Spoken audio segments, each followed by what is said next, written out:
In this episode of the Double Prize podcast, we go over the top 13 decks in format and their strengths and weaknesses and viability in the current format. We answer questions like, is Gardevoir coming back, what decks we think will be the most played in Brazil, and how the format will look going forward. Hope you enjoy. Alright, so the first deck we're going to talk about is Roaring Moon. We're just basically going to go down all the top 13 decks in order. We decided that Reggie's and Clawful Electrode are not worth talking about. For obvious reasons, but we'll start with Roaring Moon. So Roaring Moon, we have two pages of how it's doing, but Roaring Moon's been doing really well. Well, not doing as well, but it's being played a lot. It's kind of the new thing that everyone wants to play because it's fun. Working out the list, it's super turbo, super easy to play, super simple, and it's being played online about twice as much as every other deck. What are your first thoughts on Roaring Moon? I just want to say that the results were made by like OmniPoke or OmniJoe. So like go follow him on Twitter. But yeah, like these lists is, I think this one is the online events and the other one is the Japan results. That was from last week. Yeah, this one that has Moon, Tina, Radzard first. This is the online results, and then this one is a combination of a bunch of Japan results. Basically, just taking it like we would take League Cup, so super simple. So much championship points I would have earned. Well, we've got a total of one actual major tournament that's happened so far, and there were 8 players. It's not like we really got much else to work with. Yeah, exactly. If you don't know, the Elite Four tournament, it had 8 players. Had some of the best Japanese players, but yeah, 8 players. Invitational. Yeah, Roaring Moon. Yes. So, if you look at the win rate online, people think, 49.7, that's bad. That's pretty good. With that high of a play rate, to get, like, obviously online, they don't include ties in the win percentage at all. They don't give it any percentage. So it is still technically over 50%. Like, that is pretty good. When you have that many people playing it online, and it's maintaining that win rate, it is a good deck. Like, of course, that means maybe it's not the best deck. It's just really getting played a lot.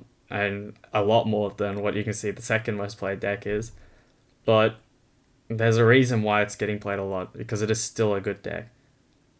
Yeah, people are winning with it. I don't know, Roaring Moon... Roaring Moon feels weird. I think that, like, the first day, everyone kind of thought just, like, yeah, by far best deck in format. And honestly, it might be. But I think the lists are pretty far away from perfect right now. I think, like, compared to, like, a lot of the other decks, like, there's a lot to be done with Roaring Moon. And the issue with the deck mainly, and the reason that I think a lot of people don't want to play it, even though it's, like, super strong, is that it, like, is basically full RNG into most of your matchups. There isn't really much you can do. Like, your sequencing it's not really changing based on anything. It's just kind of the same deck every game you play it. I don't know, like, using Concealed before, like, Sardas, like, it's so obvious. Or, like, do you draw more before Squawk? Like, that's, like, the main decisions you have with this deck. Like, barely matters. You're just punching things in the face. You're literally, your attacks just kill things. That's all you got. Maybe more Pekko, but... Yeah, I mean, the issue with it is definitely the game plan. Like, the macro is extremely linear with the deck. Like, your decisions are all in micro, and even the micro compared to some of the other decks is not that difficult, I would say. Yeah. So, like, those are the biggest restrictions with the deck. Like, it's statistically good, as we can see, is winning, like, half the games, even though it's very linear in a game plan. It's not like the opponent doesn't know what you're capable of doing. It's just they're not able to beat what you're doing half the time. Yeah. And, like, I mean, most of your matches are pretty good. Like, your bad matchups for Roaring Moon, I mean, it depends on list you're playing, but it basically is just, like, Gardevoir Lost Zone. Everything else, Gardevoir and, like, some Lost Zone variants, and then everything else is just, like, fine, favored. I'm not convinced on the Zard matchup that much for Roaring Moon, but it is unfavored online. Kind of expected that, so it's probably kind of a bad matchup as well. But you do just blow things out as well, which is interesting. Like, I don't know. Power matchup's pretty good. Gholdengo matchup's pretty good. Miraidon matchup's pretty good. I think they should even be higher than this, to be honest. And 55% is still pretty good. But... yeah, I think we'll see. I think at LAIC, like, when we're coming down to what the most played deck is, I feel like it could easily be Roaring Moon. But it's kind of hard to tell right now if people are going to switch off of Roaring Moon by LAIC. Yeah, I mean, the win rate, I mean, obviously the win rate's okay. The play rate's way too high, I think. Like, Yeah. I do not expect Roaring Moon to have double the play rate of the second most played deck. There's just no way. So I think also just being the new deck really helps. Like, a lot of people are just like, I want to play this because it's completely new. It's not like an old deck with new tools. It's like a new deck. Like, just outright new. And I feel like that's where a lot of the interest has come from and why a lot of people are playing it. And people are probably exploring it quite a lot, which needs to be said that it's not like Chien-Pao, where I would say there's a lot less variance in the deck list in Chien-Pao compared to something like Roaring Moon. Like, we got the issues like, well, are we just full turbo? Are we running like some capsules? If we're running capsules, we're running Brute on it. Like, some people have experimented with the barrel. Like, there's a lot going on there. And I feel like with so many different variants, that's also like kind of giving an inaccuracy on what the matchup spread might actually look like. Dude, I saw Squovit MuEX draw engine with Roaring Moon. That was the craziest thing I've seen. Just Squovit restart. But yeah. I mean, the tech, right, for the Snorlax. Go for Snorlax? Go Infinite, you get the tie, bro. You take your tie. Yeah, you tie it. It's crazy. I think Roaring Moon should be beating Snorlax. I think Roaring Moon's one that could beat Snorlax. I mean, people might be cutting like cross switches, but I feel like with the set of cross switches and 2 switching cards, I thought you would be able to get there on average. Yeah, I mean, you don't need more than 2. I mean, most of them are running. I think most of them are running more than 2 these days. Like, your cross. What are these lists? Let me look at some lists. Yeah. Oh, well, this is 2 switch card. Yeah, but I mean, most of them are like in that range. I feel like that's enough to get over the line. Enough, yeah, but they're losing a lot, right? This is like notable. Yeah, 34%. I think it also is online. I think we're gonna talk about Snorlax still later, but yeah. Online players into Snorlax still probably not very pretty, but yeah. I don't know. Especially with so many people playing Roaring Moon. I mean, most of them will. Okay, next deck. Yeah, we can talk about Pao next. Let's go, Pao. Rant about Pao. This is apparently the best deck in the format. I think, according to Jake Gearhart, this deck is broken. And what are your thoughts on that? Is this deck broken? You're the one who's got the rant, bro. I'm chilling. I got the rant. I've got a lot to complain about. But what do you think? I mean, it's not very good. I mean, the deck it doesn't really have a place. I mean, Countercatcher's like, well, the deck's getting Countercatcher isn't great for Chien-Pao. Not very consistent. You have to run Iron Hands. Yeah, like I think it's pretty clear that everyone's running Iron Hands is just good in the deck. But I don't know, limited good matchups. All of them are not very good. You go off. I think the sad part is that the only good matchups are literally because it has Iron Hands in the deck. Like, those matchups would not be good if there was no Iron Hands. Yeah, it's genuinely, this entire deck's win rate is based on what it can get away with using Iron Hands against. But I also feel like people have cut cross switches, which is hurting the win rate a lot. I feel like you need cross switches in the deck. Like, I just can't imagine playing this deck without cross switches. Like, it's so much harder. Like, boss just doesn't cut it because you just can't search the boss. Like, you have to Luminion to search the boss, but your board state's already so tight with wanting to get the barrels out, getting the extra Frigi. Sometimes you need the Mana Fee.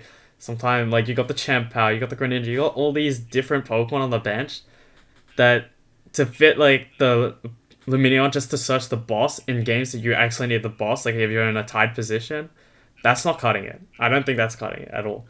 And I feel like the easiest way to draw Gust is to just run 4 cross switcher. Like, look at this list. We can cut Escape Rope, Countercatcher, and Pokegear for 3 of the cross switches. Now all we got to do is find space for another one. Like, cut a Water Energy. We're done. Like the Drapion. Or the Lightning. I mean, the Lightning. Oh yeah, not Water. I meant Lightning. Yeah. I don't want to run 7 Water. I think 8-1 is what I personally think is the best in the deck. But I mean, it's also what I like. You're cutting because I mean, you don't have like space issues as well if you're running Iron Hands in the energy. Like, what are you cutting from last format? Like, I mean. Well, I mean, we already have what we need. We just cut the Drapion, the Lightning Energy, and the Pokegear, the Rope, the Countercatcher. Countercatcher. Like, if you look at Grant Shen's list, you can get away like the Iron Hand, the Water Energy becomes a Lightning, and then all you need to do is add one more spot. You can even just cut the canceling clone and call it there. Yeah, exactly, and that's what most of them are realistically doing. Like, I mean, Yeah, that's like basically where you the space can comes from. easily get by with just using whatever we knew worked and making the smallest of changes. Because you don't need to fully lean on the canceling clone. You can get away with 0 or 1. Like we might be using 1 still just because of the, the inevitable cross switcher clone play, but having access to just that as well with the Iron Hands, you need to scam more games, I think, because you don't set up consistently to be beating these decks. Like, I think a lot of this issue comes down to not running cross switcher with this win rate. Yeah, I can see it. I mean, But I don't know much to say on it. Like, I mean, people want to be running counter catch because that card like is decent in Chien-Pao. It's pretty good, but yeah, I mean, you have like inherent issues with like, I mean, when you're not behind or because you kind of taking the first prize like a lot of the time. So, especially against like Zard. I mean, I feel like Zard is a pretty big issue with our boss, but I mean, it should realistically be fine. Like, honestly, Zard should be a really good matchup, but it's only going 50% on Limitless, which is kind of crazy. And Roaring Moon being a bad matchup, like it's probably like part of the reason that Chien-Pao is doing so bad right now. I don't know. I mean, half the issue against Zard is maybe like a lot of the percentages lost to random Toad Scrolls because of the Japanese list. I think Toad Scroll's gone down. I think everyone's covered. I think everyone's realized that we shouldn't be running Toad Scroll. Yeah, I don't think you should be running it, but like I guess even then, it's like if you hit the Vessel, get the Lightning, get the Iron Hands cross switcher on that, you're not doing badly. Yeah, exactly. Like you just get out of that unscathed, like straight up. Yeah, and it's fine. So, and then you still have a lot of the time you will get away with getting the 2 sets of cross switches, which is huge. Like, the issue is, like, if I'm running counter catch and escape rope, at that point I'm just committing to running the 4 cross switches. Like, there's just no way that it's not worth getting the extra 2 spots to get access to 2 unconditional gusts in the game. Mm-hmm. It's like, not even 2, like, just having the access to the 1 with the 4 cross switches and just tossing the other 2 cross switches at some point is just fine in a lot of games. I agree. I don't have much to say on Chien-Pao. I've tried it a little bit, but I don't know. It just feels inconsistent. I don't know. It's like, if I don't know, it feels worse than last format. Well, like interestingly, but I don't know. I don't know. It's like the I feel same. like it's not the worst. But I feel like it's hard to say how much of the win rate online is just like people just not being able to manage like the sequencing of Chien-Pao. yeah, But I feel like the biggest issue is just not having cross switches, in my opinion. yeah, fair. And I mean, we will see at LAIC cross which will be played. So, what do you think the play rate of Chien-Pao will be at LAIC? Most played, down somewhere. What do you think? Third, probably at this point. I think Zard might overtake. What do you think play rate of Roaring Moon will be? Highest, but I think it'll only be like 12%. We'll go through every single deck and we'll both guess percentage on every deck. Or like 12%. Actually, no. We'll guess it in order. Percentages is hard for first tournament because we don't know how spread it's gonna be. Yeah. We'll go order. Yeah. So, what do you think Roaring Moon will be? I think it'll be Moon, then Zard, then Chien-Pao, I think then it's Tina. worth noting in Brazil, it might be a Brazil diff. They can't. Oh, they might not be able to get Roaring Moons actually. Yeah. So I think Zard might be one then. Mm-hmm. Yeah, I think Zard Pal Moon. I think Moon will dip a lot actually. It actually does make a lot of sense. So we'll start with that and we'll go through everything else. Okay, Zard. What do you think of Zard? Like, it's number 1 in usage, probably. Decent chance. Okay, what about as a deck though? What do you think the best build is? Pidgey, TM Evo. Okay, I'll give my opinion. I think TM Evo is the best. I think TM Evo is pretty good. Like opting secondary game, it's kind of slow, honestly. Zard is like pretty slow, but I don't know because like you have the explosive starts, but it is like a lot better to not have to like put Pidgey in play, especially against like Roman and stuff. Like you definitely rather be playing TM Evo because just speed. It has setup issues for sure. Like you can whiff like energy. I don't know. It feels like every listless deck like you can whiff energy. You can whiff like. You whiff the Team Evo. Whiffing the Team Evo isn't that bad, but you only run so much, so high count of like all these cards that I don't know. I know. I'd be very scared just going. If my opponent's playing Moon Knight and opts to go second, I'm actually terrified to play that going second. Yeah, you're so far behind. Well, no, playing that as going first. Like, Yeah. the odds that I get a good board is, like, not good. Yeah, exactly. You're going to be... Because you still have to TM... Like, even if you're going Yeah, first... I have to Evo on 2. You have to Evo I have on to 2. Evo on 2. I don't think I'm winning that game. I think it's very rough. Like, I think the issue is, like, yeah, by the time I hit day 2, if my opponent knows what I'm playing, which is a good chance they do, I'm losing a lot more games. Because I think my win rate going first is a bit sketchy. Okay, what do you think? Do you think Roaring Moon is blind going first or second? Oh, no, I don't know this. You probably haven't... I don't know Okay, I don't think you've played a lot of Moon, right? I have not played the mirror. What is the mirror like? I think you're supposed to go first in Mirror. I think you're supposed to go first because it increases your odds as much as possible. You should. I think if you're playing Cross Witch or Roaring Moon, if you go first, you're more likely to take 2 prizes first, and then you're winning. Okay, makes sense. I think you're supposed to go first in Mirror, but so that would. I think you're supposed to blind go first with Roaring Moon. That makes sense. I probably would be going blind first with... I feel like I'd be going blind first with Moon, Chien-Pao, Tina, Gardevoir, Gholdengo. Am I doing it with Miraidon? I'm not sure. Honestly, don't know. Don't care, to be honest. I think it's Yeah, first. Lost Fox out going first. Fusion, Meon going first. Snorlax still second, right? I don't even know how the deck works, bro. Are we going second? So, you run 4 Arven, right? So Yeah. you go second. Yeah, but are you dying on turn 2? Can't you just go first? I mean, it doesn't actually matter. You just need to set up. I mean, like... Yeah, what do you care about setting up? You don't care what your opponents are doing. Yeah, true. Maybe you die going blind. So half the time they're not doing anything, so... So true. We probably sound And like then- the biggest yeah, dumbass to the control mains. We're like, actually go... Yeah, I feel like maybe it's just Zard, right? It's really just Zard, It's just Zard, and maybe Miraidon. I Like, don't some know. of these matchups you want to be going second in. Like... Yeah.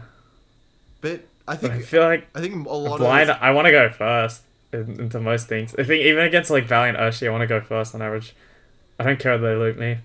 They're not going to hit loop and like pop off way too hard. I'd rather just go first. Yeah, exactly. They're not gonna like loop you Melanie Yeah, rapid well, fire I don't kill everything. Well, it's so much worse if they just go Urshi attach on 1 and I don't kill the Urshi and then they just hit like some turn 2 loop into turn 3 rapid flow. Yeah, Like, exactly. I've already lost Exactly, like that's 4 prices. scarier. Yeah, that's scarier. Yeah, there's four prices down and I've only played 1 turn. Yeah. And then I still win. Yeah, exactly. You'd Yeah. rather just be I mean, in that match, you'd definitely rather be going. I don't know. I feel like I think like the sentiment online has been like ghost like we're going second more, but I think a lot of the time like if for example like I mean one of the decks like a Gardevoir or like I mean I think a Gardevoir into Roaring Moon is probably closer. You could possibly up second, but I still probably want to be opting first. I kind of want to go first in Mirage Step and I feel like I'm in a good spot. Like, it doesn't really matter if Yeah, I go I mean, first or second in yeah, this I mean, you're situation. gonna be down 1 prize either way, but I mean Yeah. we're close in that. But all of these are, but like yeah, I mean, some people say that the Roaring Moon Mirror you should go second. I don't actually fully know, but I heard from some Yeah. people that you want to go first. Oh, look, I'm not worried about testing any mirror matches of anything until I'm like a lot closer to locking in the deck. Yeah, exactly. Like, it's pretty pointless testing the mirror if you do not know what deck you're playing. Yeah. Well, I mean, it could be important for knowing because the Roaring Moon Mirror I do know is pretty terrible to play because Yeah. like you either draw your attacks or you don't. But anyways, what are we talking about, Zard? Yeah, Zard. So that's the off second deck. Oh no, we did not talk about the Pidgeot build yet. We're talking about the barrel. Yeah. And then Pidgeot, like, I mean, it's just the same deck as before. And it's not that You much still opt to go second, right? Like, because of the Arven and everything. Sometimes. It's a... Probably, right? I don't know, like, you Going kind of first- want to go first? first sometimes, though. Nah, going first is good. Going first, you went first last Yeah, time. because if you go first, then you get the Pidgeot. You can just use the Pidgeot to set up on turn 2 and then play the game from turn 3. I mean, yeah. You just, like, do, like, tiny amount of things. But yeah, Zard gained... The cool thing about Zard is it gained Jirachi, so, like, it's less scared of, like, random Lost Zone decks. Or, like... I don't know, but Jirachi, like, the Lost Zone decks weren't that big of an issue for Zard before, but it's just a lot better into them. Especially for the Bib version. Now you're just not scared of any Lost Zone decks. Pretty... Like, And that's like a big issue for some of these Lost Zone decks. Is just Zard with Jirachi, and it's terrifying. Yeah, and we'll talk about how Lost Fox is managing that later. Yeah. Yeah, like I guess one like cool thing is like Zard Pidgeot is. I'm pretty sure it's better into Gardevoir than Zard Barrel. Yeah. As a matchup. I'm not like, confident in. I mean, I think yeah, but yes, you can't consistently see the boss though. Is the issue? I think you can't press advantage. Yeah, exactly. As often. That's the issue. Like you can't consistently see the boss. But the advantage of that is like attacking with one prize is easier. I mean, but the thing is like your Pidgeot can die in the other deck. Like your Pidgeot, the goal of Gardevoir is to counter catch a Pidgeot on turn 3. So yeah, but you have to hit that. Yeah, you do have to hit that. It can be hard. But it's not like you're killing a Zard either. Easiest. It probably is better. And like especially since the Gardevoir lists are going way greedier now, like they're not hitting turn 3 attacks as often, and that's like your main weapon as Zard. Yeah. I mean, I feel like just the added ability to push for advantage more, I think, just makes Pidgeot better into Gardevoir. But as for the other matchups, hard to say, right? Like Roaring Moon should be Chien-Pao, worse, right? It should be way worse. Yeah, I think Roaring Moon matchup is worse. Chien-Pao, I don't know. I don't know how much that changes. Well, it has to be worse because Zard is kind of cool because it doesn't get into ninja range every game. Like you just like Evo your the Evo into the 100 health. Yeah, exactly. It's 100 health Charmeleons. Yeah, 100 health is insane on stage one. So much health, bro. Ridiculous. Just doesn't die. But it is scary, like, if you start Charmander and you Evo into that, and then your opponent runs cross switch as they hit the cross switch on your Charmeleon. Literally, it's so bad. Any starter. Because they hit for weakness. Yeah. Literally, that happens with every single starter in the deck. Yeah, that's true. No, that's not true, because if it's Bidoof. Yeah, true, if it's Bidoof. Bidoof, it's too tanky. You can't stop him. Yeah. Yeah. I mean, but I think it is better. I think for sure you'd rather be playing what's called Evo Zard into Chien-Pao for sure. Yeah, that was like that matchup's kind of nice having the things that aren't dying. Like, but even then, like I mean, you can bench Manaphy a lot of the time, but like, and I don't think that matchup's not that bad actually. It's not that bad. It's genuinely not that bad. It's fine. It's fine for Zard. Like if you go second and you get a strong turn 1, you are chilling actually. Yeah. Just like Defiance Belt. Like you can go 2/2/2 against their Chien-Paos. Yeah, exactly. Defiance Belt helps a lot in that matchup as well. I don't know if the because Pidgeysard was never running Defiance Belt, but I guess it's sometimes Vitality though, which is essentially the same in the matchup. Yeah. True. But the issue is I don't think they were getting their turn 2 attacks as easily. But yeah, they probably should have been running like 1 Vitality originally just to help the matchup. But it wasn't as popular at the time. So. Yeah. It was really fringe when Asvito won the regionals. Yeah, exactly. It was like a 3% meta share deck. And then later on it was like everywhere. So like people started running Vitalities. Mm-hmm. I think Azul may have ran that Vitality, I'm not sure. Yeah. I was so checked out of the format straight after the tournament. Didn't check a single list from it. We actually checked that. That's interesting. He ran... No. He did not run He Vitality. did not run it? It was just Belt. It was just the way you'd expect this list to be. Just 1 Belt, 2 Sealed, like 4 consistency cards. He ran Penny, but it was only... Oh, yeah. Yeah. Yeah, so... And all the rest of those matchups are like fine for Evo Zard. I think Evo Zard's better, but... Yeah, I mean, it's hard to say because it's not really split here. Mm-hmm. I mean, I don't know, I feel like Evo Zard might still just be better. It feels a lot worse because you don't have like the power plays, but then you're also like not putting all these liabilities down as often. You're better against Path. So the Tina matchup's a lot better. Tina matchup's a lot better. Yeah, I can imagine that. You get the Jirachi out. Yeah, exactly. And then it's huge. You don't even need a bench Manaphy in that matchup at all. Like Jirachi's just so insane in that deck in general. Like having the barrel just not get carried by Lost Mine, it's so good. Winner is still terrible on Limitless, but all good. There's just Charizard. 48%'s not the worst. Like there is a chunk of ties. What do you mean? Oh wait, the matchup. Oh, in the matchup. Oh, yeah, in the matchup. Yeah, that is not a good. I mean, yeah, I know it was definitely bad against.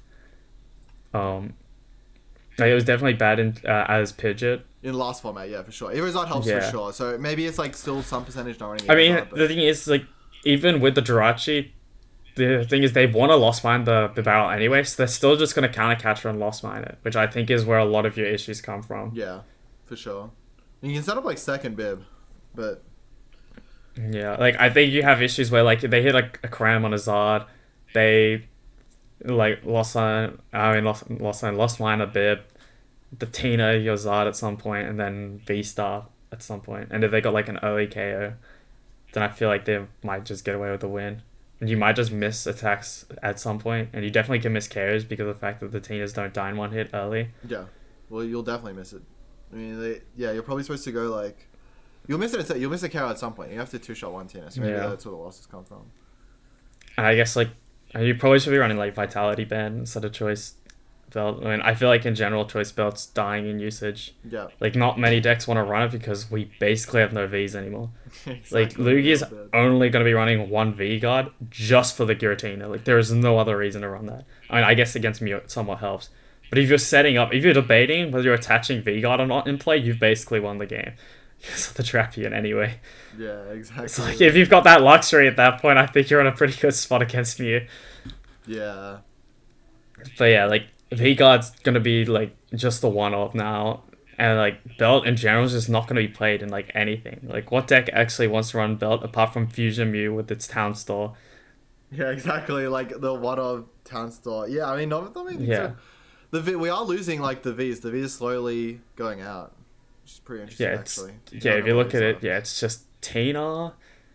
Yeah, like it's really just Tina VSTAR. Like we have some side ones like Entei and some of the like the Zarpidgets with Tina, of course. We got like Zacian V and Gardevoir, which has like 3 health anyway. Yeah, exactly. It's attacking. Choice belting. We got Miraidon, which has a couple Vs. Yeah, Lost has a couple Lost Vs. Box maybe running a couple Vs. Most of them aren't running Vs anymore. Most of them are cutting the Vs, bro. And then we got Mew, which is just Vs for the most part, and maybe some single prizes if it's because of Fusion. Yeah, we have Fusion. And then Lugia, which has a chunk of Vs, but they're trying not to play down Vs at all costs. I've seen Mew play a ton of different tools like Vitband. Like Mew's playing like Vitband now. Really? I feel like the optimal is just... I feel like you can get away with 2 forests because you're running Town Stars now. Yeah. Like 2 forests, 1 belt, 1 box is correct.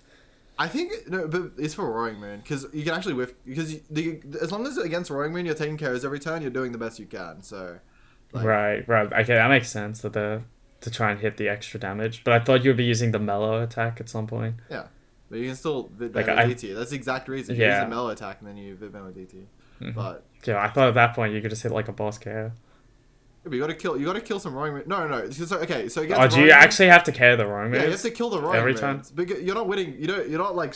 A lot of time you're not winning prize race. You attack second. Really? And I thought the players should just run Mellow Deoxys. You just Fusion, hit the Mellow, 210, then go DT, boss, kill like Lumi. I guess they don't always play down Lumi or Squawk They're gonna go Pekko Bonnet. What do you mean? You're not gonna be guaranteed winning prize race regardless. Like if they just you don't take 2 on turn 1. Really? You need to take 2 on turn 1? There's no way. No, you can win. You can kill the Roaring Moons. Okay. I mean, the scary part about Fusion View is they just attack every turn. Like they just kill whatever's active. That's like the scary thing. Because like as long as they disrupt your Roaring Moons, it's like kind of annoying. With, like, I feel like if Roaring Moon doesn't bench a 2 prize liability, I don't know if you're winning.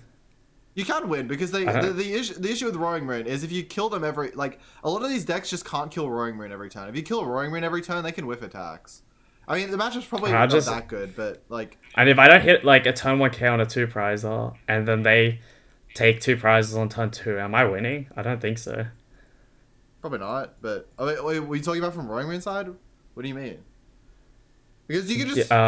Yeah, I mean, I'm talking about like, if Roaring Moon gets the turn 2 prizes on one of my Genesects, and I don't get a turn 1 KO on a 2 prizer, am I winning that game against Roaring Moon? No, the matchup's not supposed to be. I mean, the matchup's not that good. I think it's probably slightly Roaring Moon favored, but it's not that bad. Yeah.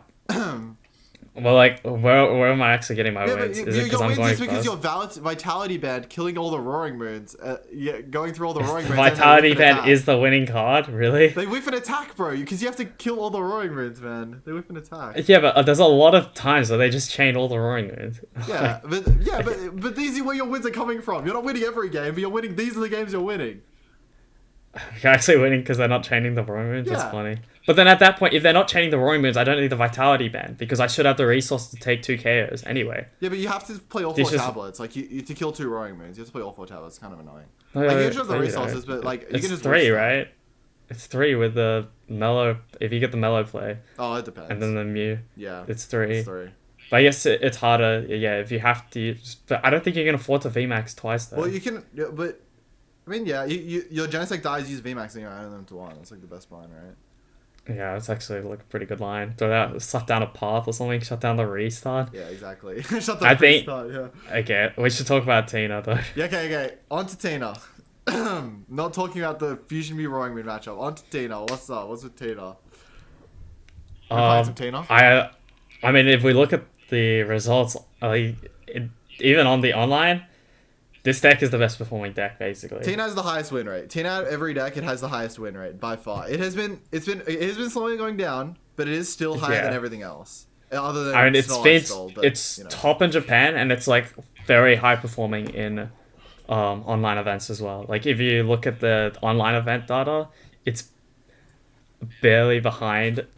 I mean, it's not barely behind, but it's by far second, even though it's not really reflected by that in play rate. Yeah, exactly. So the reason that Roaring Moon is so far ahead is because this is just based on raw results. So if Moon's played a lot, it'll convert better. Yeah, it's got over double the play of Chien-Pao, which is the second most played and not the second best performing deck. Not quite. That's what the 44% looks like when you adjust it for actual results. Yeah, exactly. Like, that's all it is. That's 44% in action. Exactly, doing well. Yeah. Keep going. I mean, yeah, we should also note that, like, Radiant's Art Lost Box. High perform. Very, very high performance. We're getting sidetracked. Tina, we'll come back to Radiant's Art Lost Box later. Tina, what's up with Tina? Tina is... I mean, it's good. I think the matchups are solid. I think people are sketched out by it because you don't have any easy wins. Like, you don't really have any easy wins apart from, like, Zard Pidgeot. But I think you're playing a lot of very close matches, but your deck is good because you're playing close matches against everything, which, like, nothing else can do at the moment. Yeah, I agree. I think it's worth noting that, like, Tina is one of the harder decks to play against, I think. So in general, so, like, the online win rate is kind of higher than maybe it would be IRL or in real tournaments, in real life tournaments. But I don't know. I mean, that's very good, and it's clear that's very good. And Japan is probably even a better show, and it's doing well in Japan. But the thing about Japan is it always does well in Japan and then doesn't really convert over here. That happened a couple times in the first few weeks, and it is like very early in Japan. Like we haven't seen Flesh out in Japan, and they also love Tina over there. But yeah, this is the 4th format in a row where Tina started off really strong in Japan. Yeah, in the first time it did terrible. The second time it did okay. Third time it did bad, right? Paradox, and then it kind of fell off in Obsidian. Yeah, Obsidian. Yeah, exactly. And then here we are. Who knows what'll happen? Honestly, we have no idea if Tina will really convert, but. Yeah, I mean, it did get a new tool. Countercatcher is pretty epic. Yeah, you're getting Countercatcher. Yeah, like, this time it actually got something. Like, for the first time in ages, it actually got something. Well, it got Jet. No, it got Jet. Come on, bro. It got Jet. Okay, yeah. Well, that was ages ago. Yeah, okay, come on. Dude, that literally was half a year ago. What do you mean? 4 months ago. 4 months, 5. 5 months ago. 5 months ago. Literally 5. Almost half a year, yeah. Come on, dude. Yeah. But that was actually pretty big for the deck. Yeah, it was big. Countercatcher is also big, but it took a while to see a lot of play. But I think this time we'll immediately see a lot of play. It just depends how much you'll convert. Yeah, I think I'll elaborate earlier on what you said. There is actually a learning curve to how to play against Tina, which I feel like that's a lot of the thing as to why you don't see, especially when people are just playing new decks, why you don't see a conversion of these high win rates that it consistently puts out online compared to in 15 round Swiss tournaments where by the end you're versing players who are consistently quite strong if you're near the top tables, which is why Tina struggles to go the distance and really get to the higher placements. Yeah, exactly. Like, I mean, 100% that myself, but like yeah, I mean you have to know a lot about Tina to play against it as a deck and what they can and can't do because that's kind of where the losses come from, resources and stuff like that. So sometimes, but and yeah, but the deck's good. Yeah, but I don't also, think there's much else to say about it. This isn't really changing. and it also begs the question of how many people are actually going to be that prepared for the deck on day one to play against it. Like, they know about it, but how many people are going to be the best at it? Like, if we saw at Worlds, Tina did quite well at Worlds. Like, everyone knew about it. Everyone knew about it at after NAIC started picking up at League Cups. Like, it was getting hyped because of League Cup results. Every second post on Twitter was someone posting that they won a League Cup with Giratina. Yeah. Like, it was happening everywhere, and then come Worlds, it had some decent performances. Like, it had a couple of them. It did as well as... We calced it afterwards. It did as well as Gardevoir, basically. It did about the same as Gardevoir. Yeah, that's not bad, though, because good. we know Gardevoir is a good deck. Yeah. And it's not like Tina's particularly easy, but I guess at that point it was clearly not getting inflated by players not being able to play against it. I mean, maybe the players in Day 2 Worlds were prepared against it. It was still early for Tina, but yeah. I mean, also Day 2 Worlds, yeah. Yeah, I think so as well. Like I feel like people aren't running as many paths probably as they should. Like, paths pretty good. Yeah. Like, these days it's pretty great. It's like people running like at minimum 3 paths, sometimes 4. Yeah. There was like consensus that path wasn't that good, which is probably just incorrect at the time. But I think that's enough about Giratina. We can move to Gardevoir. So Gardevoir is very interesting. The most recent result of Gardevoir is right here. This guy won with Avery Gardy. I don't know. So Gardy has obviously the hands issue. That's the like biggest issue of Gardevoir right now. Hands as an iron hands, not actually the draw. Like, it's pretty consistent at getting out of the early game. Yeah, true. But Gardevoir is one of the more consistent decks, but it is not very good. It can't. Basically, it's very very bad into iron hands before Mirage steps, and even after your Mirage steps, sometimes iron hands can be used to just beat you. Yeah, because then you need to take 2 every turn or find a way to stall another turn, which is pretty hard when half your Pokemon have like 20 health when you're attacking. Yeah, exactly. Well, no, when they're 4 prizes ahead, it's very rough. Like they get the touch iron hands, they're 4 prizes ahead. But even when they don't do that, there are some issues with iron hands, like just being able to take the extra prize. But I mean, not really from power because they're already taking the extra prize with canceling clone. If you go first, I think it's better than before with iron hands, I think, but a lot of time not. And also them like kind of cutting Gus is also pretty good for Gardy sometimes. But yeah, we saw this Avery Gardy list, and then we've seen like, I mean, it's been 1 day, but if you played the PCG live, I mean, you would have to be like over, like you'd be a grinder, because at high elo PCG live, I've been playing Avery Gardy mirrors all of yesterday, which was pretty fun. But yeah, I mean, so it's picked up in 1 day. I want to see how it goes from there. But Gardevoir is pretty interesting. I think it's still very good. I mean, the Iron Hands is obviously not being played that much. Like, even online, which is, you know, I think it's probably, I mean, maybe it'll be the same as it's played in tournament, but Iron Hands being about played as it is, it's at like 13% in total. Literally only 2 decks running Iron Hands. That's kind of the thing that Gardevoir is relying on right now, is not that many decks being able to play Iron Hands, because Iron Hands honestly just not being that good because obviously with how this format shaped out, Roaring Moon being best deck Iron Hands doesn't do much against that. Well, it does, but it's not that much better than other options. So I don't know. We'll have to see how it does.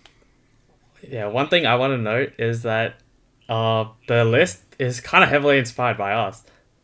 Like, if you look at it, the idea of not having a research, the Japanese almost always run research, keep in mind.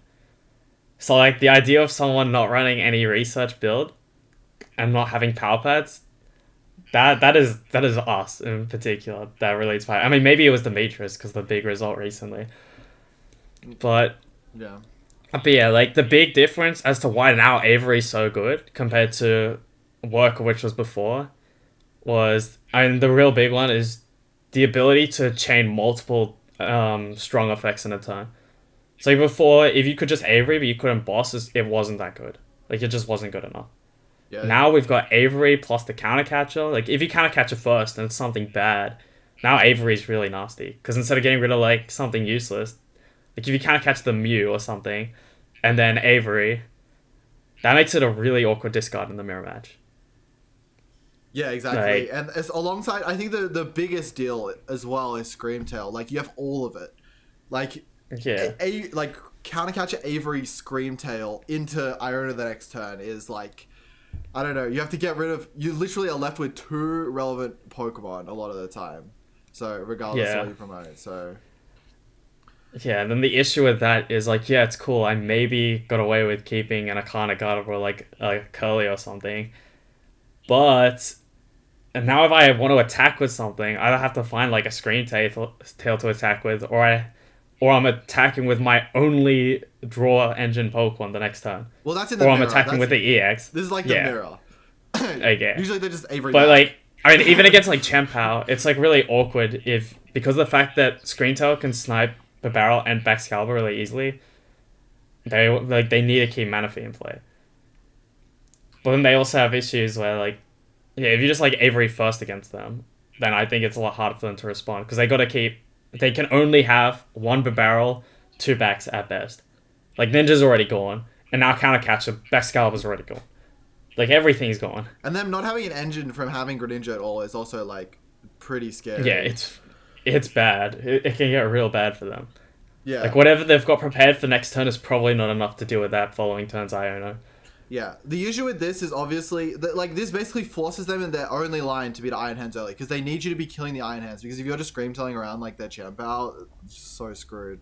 But they have to be Iron Handsing early, which honestly, like not terrible. Like even just like a natural Avery into kill the Iron Hands, like they have to like the Iron Hands again. It's kind of rough. Like if they're going second, very rough. Well, I think it's very rough because of the fact that they gotta. I guess. It's just like they can't just toss like Baxcalibur. Like I don't think they can get rid of Baxcalibur because I'm just gonna attack with Guardi X instead, and I Iono them. Yeah. Well, it's like the next turn, yeah. Especially if they're running, like, a lot of the time, if they're not running cross switches as well. Like that's so easy. Yeah. Yeah, and a it's lot of the time they can't gust around your Guardi X as well. Yeah, and so like they can't get rid of the Baxcalibur, which means they gotta have backs per barrel and Iron Hands, which means they have to retreat. They need 6 energy without Greninja in play anymore. They just straight up need to draw the 6 energy with the Iron Hands to actually get a response with the 9 hands, and I don't think that's very easy. Yeah. With just the 1 barrel and no Greninja. Yeah, exactly. Like the Avery does do a lot for the power matchup. Like obviously that's the main matchup it's in the deck for, but even like you start to realize when you play this deck, like even like a Lost Zone like Zard, like they're not very happy giving up like obviously half their board. Like Avery, I don't think Zard. Zard. No, my bad. I thought Moon. I was thinking Moon for a second. Like I don't think Moon cares that they lose like Squawkabilly and Morpeko. Yeah, exactly. Dude, you bring up the Squawk, bro. They lose like a Moon. That is true. They lose another Moon. They're down 2 moons. Well, they lose like Mew. They lose Mew, Greninja or something. Yeah, they lose their whole draw engine. Like, yeah. But, I mean, it's not the best against Moon, but sometimes you can find use out. Yeah, it can be funny sometimes. Sometimes you find use out. Yeah. Like, but a lot of the time, like you realize, like Lost Zone, like you just like remove some stuff from them, but it's kind of annoying. The issue with this deck, obviously, is its engine is so shit. It's bad. Engine is just bad. Like realistically, you like the thing with workers, you got cut stadiums, but the thing is you just don't have space. This deck doesn't have a lot of space. Like you got your screen, you got Screamtail and Jirachi here that you weren't running before. I mean Jirachi for the crest spot, whatever.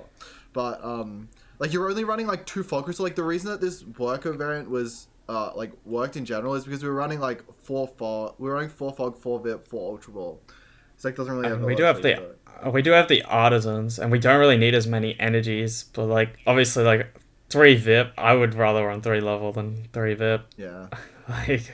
I'm not reducing my VIP count. Yeah, it's terrifying. Like, no way. Run VIP. Yeah, I mean, it's true.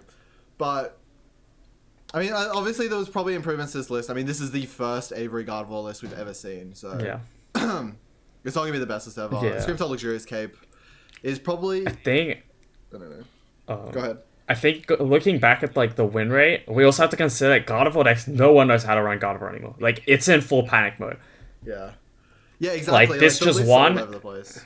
Yeah, this just won, and everyone's like hyping it. Like Gardevoir's win rate's already good, and no one has a clue on what they're doing with the deck list. Yeah. And this is with Iron Hands, which is meant to be the hard counter to Gardevoir, already in Chien-Pao, which is not that far from optimal. I think maybe people need to run cross switches again, and maybe they need canceling clone again. And like, I mean, apart from like that, which obviously we're not even handling the Chien-Paos, but with the new Avery build, maybe we are actually handling Chien-Paos again. Mm-hmm. Yeah, I mean, Like, it just depends on how fast they can get. It literally just depends on how fast they can get Iron Hands, and they can't get it fast enough, they're not going to win. Yeah, if you look at what the actual physical tournament data was in this win rate against Chien-Pao, the matchup is the same percentage as it was before. So Iron Hands is only costing us in the Miraidon matchup, and it's hitting us a lot harder in the Miraidon matchup than it is in the Chien-Pao matchup. Gardevoir was fake. Gardevoir was like 50. No, but that was because of like a lot of Palkias. But if you look at there was, I think Mike Fouché put some data on the win rate in the Obsidian Flames actual IRL tournaments, and Chien-Pao 60-40 into Gardevoir. Yeah, okay, that makes sense. And now, if you look at Iron Hands on the online now, which before everyone wasn't running the, they weren't all on the same list. Like, if they were on, like, Palkia VSTAR, it was a lot worse than the Gardevoir before. And, like, even, like, the Arceus, like, not double the barrel was still worse into Gardevoir. So, if we look at now, which almost all the lists are running Chien-Pao Iron Hands, or, like, Colognes or something, it's showing 40-60 is not that bad. Like, as a Gardevoir, you're pretty happy that that is your second worst matchup out of, like, really common decks. With your worst being Miraidon. Which we're not really that happy about, because that was, like, pretty fine before. And even though it said it was 45 in tournament, it was not 45. It felt like at a higher level. Exactly. And, like, you also, it's worth noting, you gained the Roaring Moon matchup. And you gained the Roaring Moon matchup, which is a very good matchup. And you gained Zard not running Pidgey, which is better. Like, them being very commonly Evo Zard, which, yeah, worse against you because they don't run as many boss, so it's hard, and it's impossible to search it. So, yeah, additionally, Gholdengo as a matchup is good as well. Mm-hmm.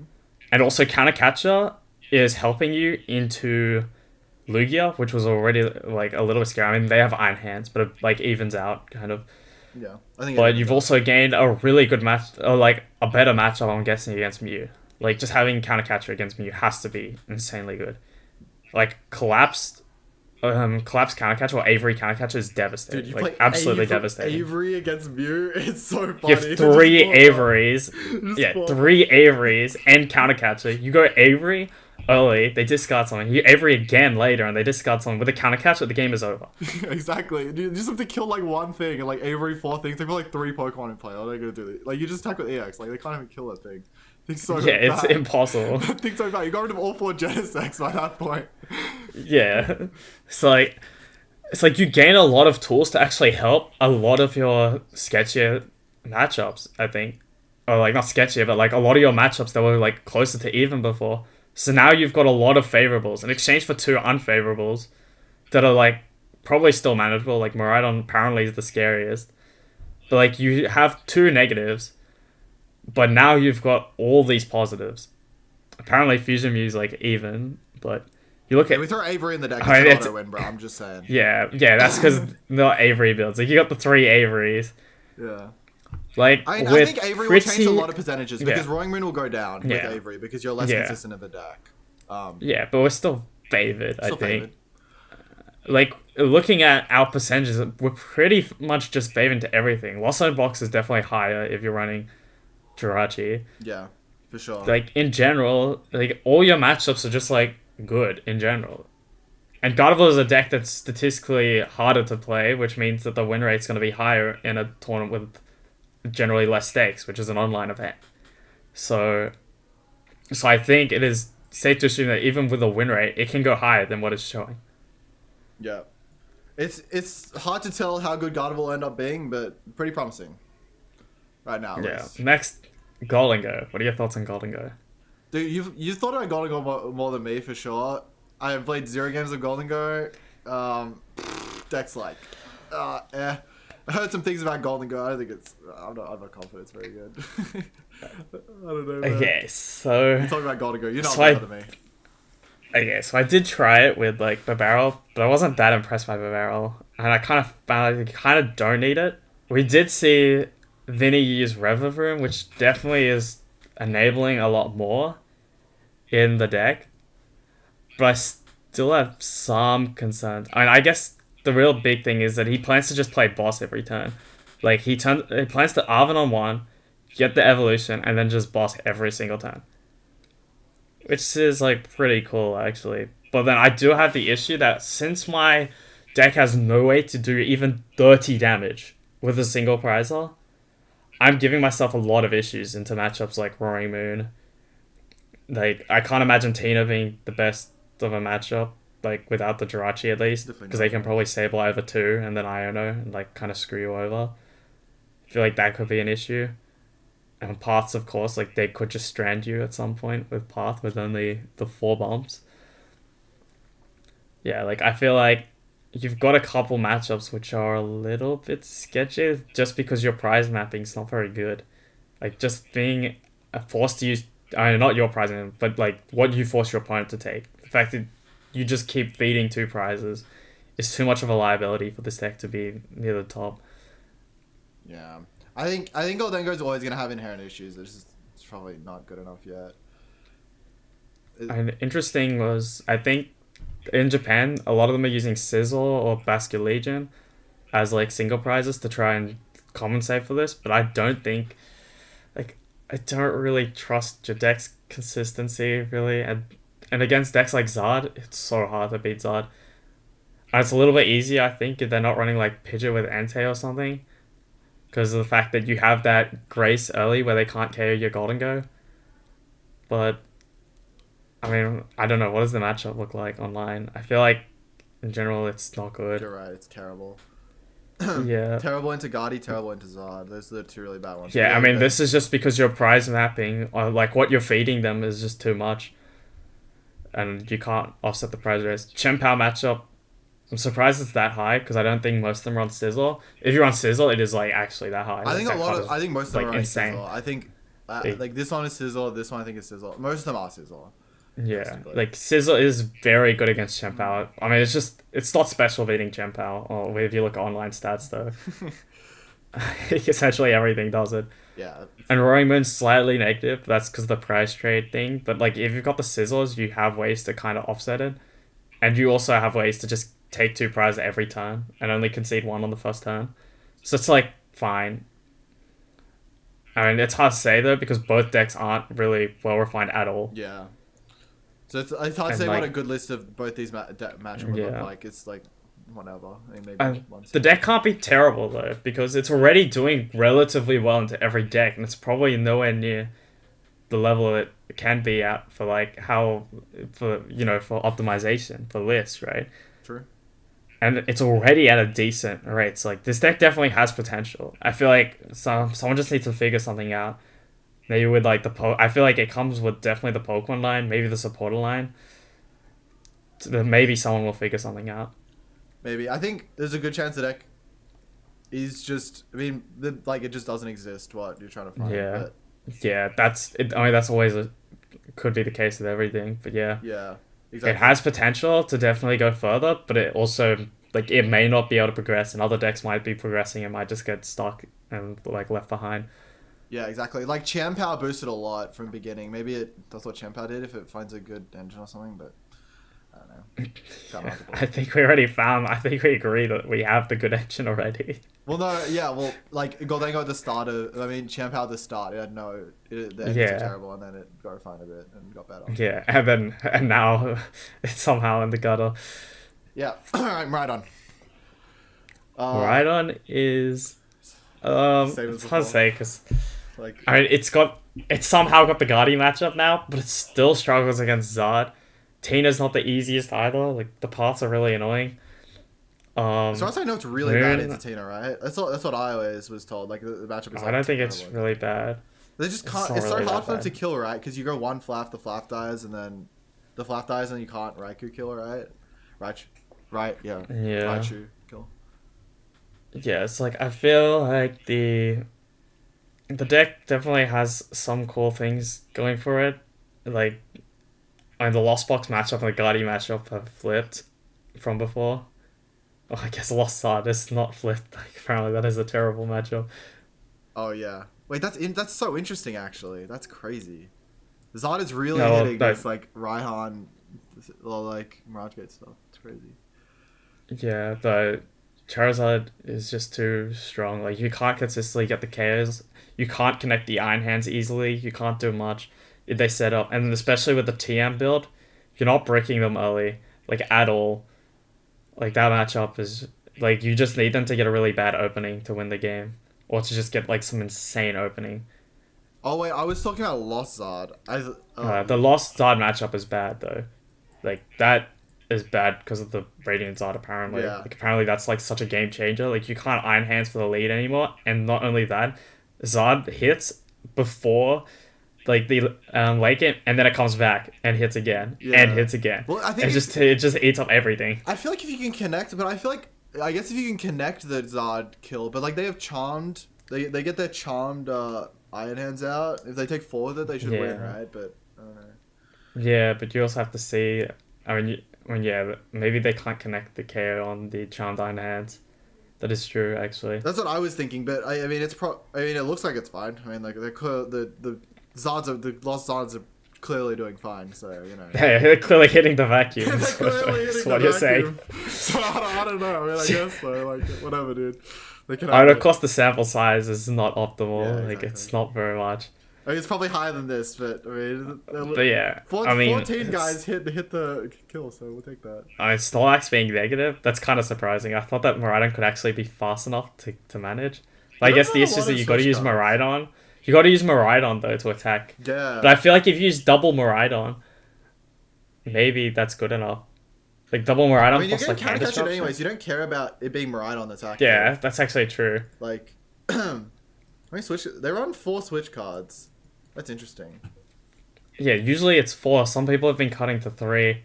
There are lots of bosses. I don't as well. agree with Like, Super Rod in this deck. They can also sure. Yeah, I mean, yeah, but like they can boss the Rotoms to take a prize as well. They have part. I feel like the matchup should be good. I don't know. I feel like Miraidon Not should all lists are running Path. Some of them are running Beach Card still. Dude, it's impossible. Okay, looks like a lot of the top ones are... Oh, there's a beach card. No. Whatever. Some of them are beach cards. Some of them are town. Yeah, it's like half-half. Half up. We looked at 4 lists and 2 of them were it was 2 each, right? Yeah. We'll call That's that a half-half. massive sample size. Yeah, massive sample size of 4 lists. Yeah, okay. Yeah. But I mean, yeah, Tina's looking statistically very rough for them. Yeah.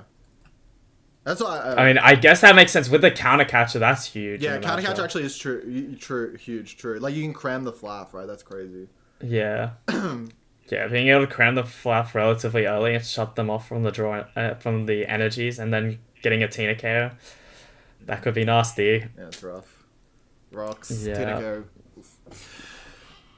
Yeah. But yeah, I mean, it doesn't really have any particularly bad matchups, apart from like the Tina and the Zod. Okay, it's like pretty bad when you think about it. Roaring Moon is pretty bad. Yeah, Zod, Tina, Okay. Snorlax. And it's, I think it's worse position than before, which is funny. Probably a Like, little Chien-Pao bit is in the worse. gutter, and Miraidon's probably worse off than it was before, Yeah. which means Gardevoir, which is only bad into those 2 decks. Maybe okay. Gardevoir's good. Yeah, that was good. I don't know. Alright, next deck. I think we talked about Miraidon. Lost Box. I mean, Lost Box, like, these days it could literally mean anything. Like, there's Iron Yeah. Hands. They could be Iron I Hands. think they can the be Moon. I think Moon is the best. I agree, Moon's the best. Yeah, I think Moon's the best as well, because I feel like that's the one that actually deals with all your immediate weaknesses to some extent. Like, it doesn't Somewhat, fix your weaknesses, but it deals with it to some extent, which is better than what most lists are doing. This is Iron Hands. I think the 2 versions right now are like Iron Hands Dragonite. Yeah, Iron Hands, yeah. Because, like, the issue is, like, well, if I can't beat Iron Hands, I'll join them. Yeah, we'll join them. Yeah. Can't beat them, join them, bro. You can't beat them, join them. They, like, literally just become the Iron Hand deck. Yeah, exactly. But this deck is But slow yeah. as Iron Hands, so Yeah. I mean, if you're lucky, you get turn 2 Iron Hands. yeah, exactly. It's very slow to Iron Hands, and But to be fair, Chien-Pao doesn't hit turn 2 often at all. yeah. But So like it's kind like of the similar same. to Yeah, it's like the Chien-Pao. same. Yeah, But it's not like Miraidon, where Miraidon actually gets turn 2 hands. yeah, exactly. Unless it goes second and attacks turn 1, then I don't think it's consistently hitting it. Yeah, But I think if you go first, you're expecting to get turn 2 hands. yeah. That's pretty interesting. I mean, Which actually, yeah, saying that means you do not want Miraidon to go first. You have to opt first against Miraidon with But- a lot of decks, I think. even, I mean, yeah, you have to. Yeah, exactly. Even with going for, I mean, they can always hit turn 1 Iron Hands. It's not impossible. That happened a few times. All good. Alright. Catch these hands. Yeah, absolutely hands. But yeah, like this is a Roaring Moon list. It did decent. I mean, this is just like what this deck looks like with Roaring Moon. Oh yeah, some people have been running the path Dude, I hit Roxanne one combo. with four path. Roaring Moon with 4 path. The lost Roaring Moon with 4 path. I mean, obviously, like Yeah, you're typing like, oh.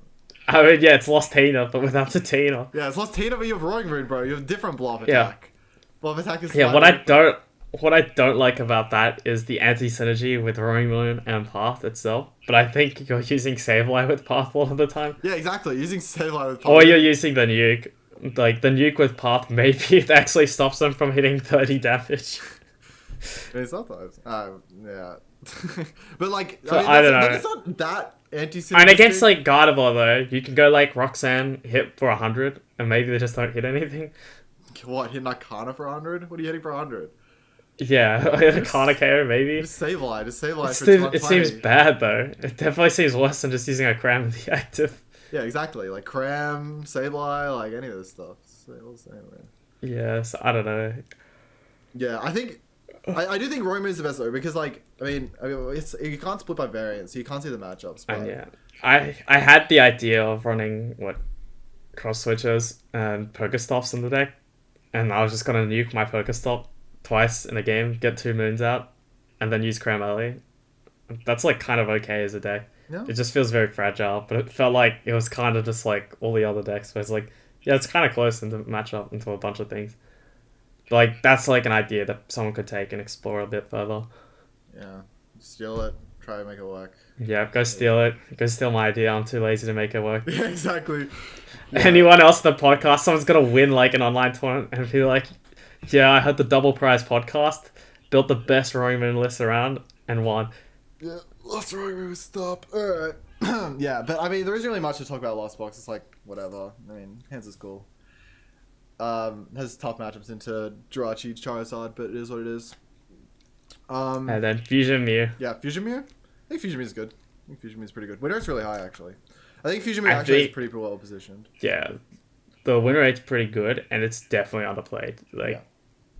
This deck is a lot stronger. Like if you saw it in the, what's it called? I keep forgetting his Fouché's post, Mike Fouché's post. The win rate of Fusion Mew was the best of all the meta decks in Obsidian Flames. Yeah, the last format. Yeah, it wasn't played much, but it was actually winning a lot. It was like 56 or 57%. Yeah. It was favored to everything basically, but like Charizard. I think it may have had like another 45% matchup, but Charizard was like 41 or like 40%, which is not that bad. Yeah. That is really not that bad. Because like the games you lose, you're getting smoked, but like Yeah. you absolutely rolled. what- It's actually not that bad. And I think a lot of development has happened though. Like one path was the standard before, and people are now like, no, we're playing 2 path. Yeah. We need to get that turn 2 path against Zard. Or if you hit like turn 1 path with the attack, which is like rare, like you actually have a very legitimate chance of winning the game. I think the Zard matchup is even worse now with EvoTM, but Yeah, Like- Evo TM definitely makes it worse. yeah, for sure. But So like it might be 30-70 now, but like you look at the other decks, it's like okay, slightly negative against Tina because path spam scary with big Pokemon, and then yeah, everything else is like even or Yeah. better for the most part. dude, I thought It's like- I used to think that Fusion Mew farmed Giratina, but it's actually like it's alright. You know, it's fine for Tina, I think. Yeah, the path is very good, especially now. You kind of catch the Genesect with the Roxanne in the path. Yeah, Ooh, exactly. we're gaming there.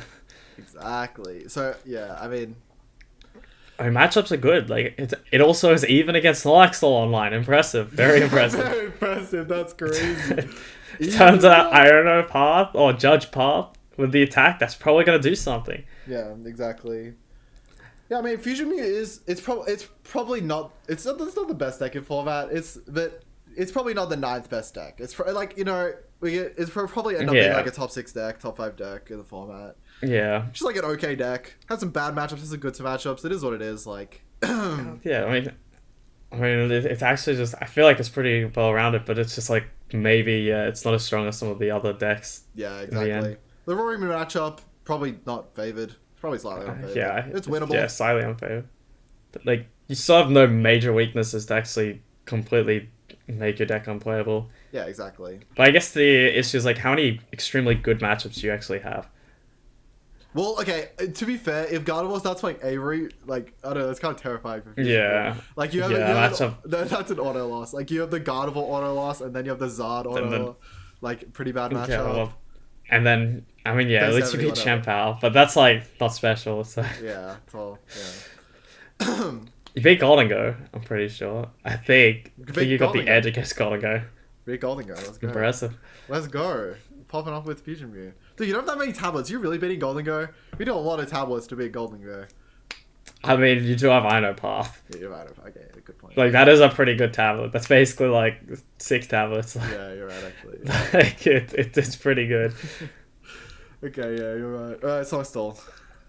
The deck, this is the deck of the week. Yeah, deck of the Everyone week. is talking about Snorlax. This deck is everywhere. Because you look at win rate online, you have some decks that have, like, 2 games played, lost Zard as well, which we'll get to, and then Snorlax is right up here with way higher win percentage than anything else. Way higher. So. Well, let's discuss it in detail. Let's look at the list, look at the matchups, and let's discuss it. Let's go. Alright, Snorlax. So, everything is favored, except... I feel like show the list first. Okay, we'll go through some lists. So, like, list of Snorlax. I mean, it's like, it's been the same for so long, but it runs Counter Catcher now. Just, you know. Yeah, I don't think many people, even though they know that it exists, no one actually knows what the tech looks like. So. Yeah, so like they're one run. This is a Spiritomb list. Nobody's running Spiritomb anymore. The Spiritomb's out of the deck now. Yeah, that was yesterday's meta. Yeah, yesterday's meta. Today's meta is abominable. Today's meta is abominable. No, I mean, dude, this isn't the list either. What do I don't know. This is good enough. Yeah, whatever. You know, this is roughly what the deck looks like. Yeah. So yeah, the crab and the water energy is essentially just to take the mirror from a tie to a win. Yep. You win the mirror. Like, great. You basically do not lose the mirror if you got that. Well, if you got that and they don't, right? Yeah. Okay. Yeah. They have it, then it's just a very awkward match. If you both the big crab. Yeah. Yeah. The big thing here is Snorlax, lots of gusting, echoing horn, and Erika's.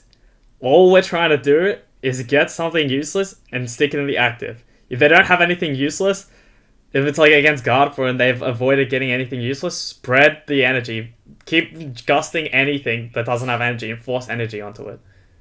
Yeah, exactly. Try and run them out of energies. We don't run energy disruption, but yeah, we just run you don't run them out of energy, you just trap it all on the board. Yeah, exactly. Trap it in random play. This says K, which is pretty cool. A little module. But anyways, yeah, you have like Sydney to get rid of like stadiums and stuff. Here is special energies in well, I think if you get rid of stadiums and things like Zard and Tina, and then you Temple Sinnoh to block the jets. Yeah, exactly. You can. I mean, against Zard, they have 1 jet, so they'll just probably use it like 10-2. Some of them are running 2. Sure. I mean, Zard matchups is easy. They just do not have the resources to win with what they currently are running. And like. Yeah, now we can talk about the matchups. Yeah, we go through the matchups. So that's what the list looks like. And so you look at these matchups, they're all very, like, all the matchups like, everything's insane. It's through the roof. Favored. Like, but literally. People might start teching. I always thought Snorlax was good against Palvax was good against Snorlax, but I guess it's not. Well, yeah, I mean, we lost most of them are running 0 Cologne now. True, it was Cologne. Yeah. Cologne was a big one. Cologne reads this this turn you can retreat. Yeah. That's what it reads, and that is pretty good. That's a pretty good effect. Yeah, but now it's worse. Interesting. Yeah. Yeah, now the matchup is worse. People are probably gonna be running one Cologne maybe. The best, yeah. But I don't think people are gonna be running two Colognes anymore with the Iron Hands in the deck. Mm-hmm. Well, definitely not. And with 100%. one, Yeah, with one Cologne. I mean, if you look at the current list with one rope one counter catcher, that is doing nothing against this deck. You are not winning, like, ever. Like, something is getting trapped. Like, Greninja's getting trapped. Like, oh, I don't even know. Like, the barrel, if you need that to set up, which you probably do, like, something is getting trapped and you're losing the game. I guess the meta just has shifted towards Snorlax Stall, like just the rest of the decks around it. It's just like, yeah, maybe counter catcher, even running less boss is good for Snorlax Stall. They use the Rotom chills for longer. Everything's got counter catcher instead of boss. Yeah, counter catcher in general, like also gaining counter catcher is insane. Yeah, obviously, okay, the deck became like super strong because it gained counter catcher. Like, yeah, because the issue with the deck was you just whiff gust sometimes, and like yeah, you couldn't gust before. You couldn't maintain the tempo of being able to gust plus having access to like the other supports you needed. And now it's like, well, gust is the non-issue. Yeah, we didn't gust every time. Like, it's no issue at all. Yeah. They were running 4 gusts before. Now they're running 7. So, yeah, go a lot. I think the other list was running cross switches as well, which is funny. Like, you probably don't need cross switches. Yeah, I think. I don't know. I'm personally not a Snorlax Store main, so don't. Yeah, I will. Yeah, I wouldn't know either. Yeah, no idea. I mean, cross switches might be good, but like they might be hard to hit or not. I don't know. Like, do you really know? But yeah. Anyways, matchups are pretty good. Matchups pretty good for the deck. Deck's definitely good. Definitely. I don't know if it's worth respecting yet. Like if you're playing Roaring Moon, do you run like Minior? Because that'd be the deck. No, you would just be running 4 or switching, plus if you're like cross switcher build or something, like 3 or 4. Minior's only 1 slot, but yeah, just be more switching. I think if you have enough switching, you should be able to win. Like you don't want to run Minior because it does nothing against everything else. Yeah. Well, Charizard could run Minior, maybe.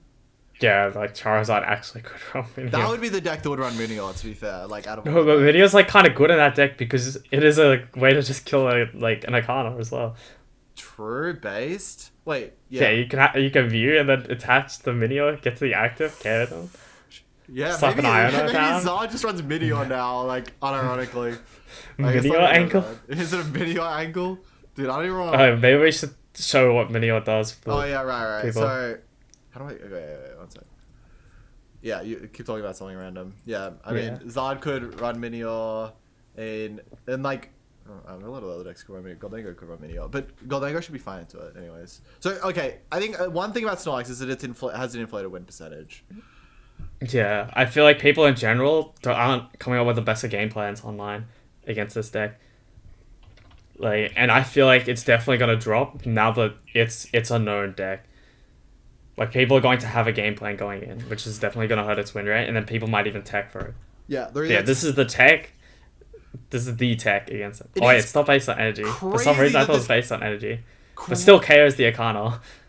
Oh, yeah. Well, it still does. Yeah. Yeah. So, crazy that this card exists, by the way, because, like, what? Like, actually unbelievable. It's literally 20 times colorless energy in your opponent's active Pokemon's retreat cost. For the Snorlax matchup, it's a fighting type, and its ability is Switch. Like, it's actually insane that this card exists. Like, honestly, why? And it dropped in this set as well. It dropped in this set. This is a paradox. Well.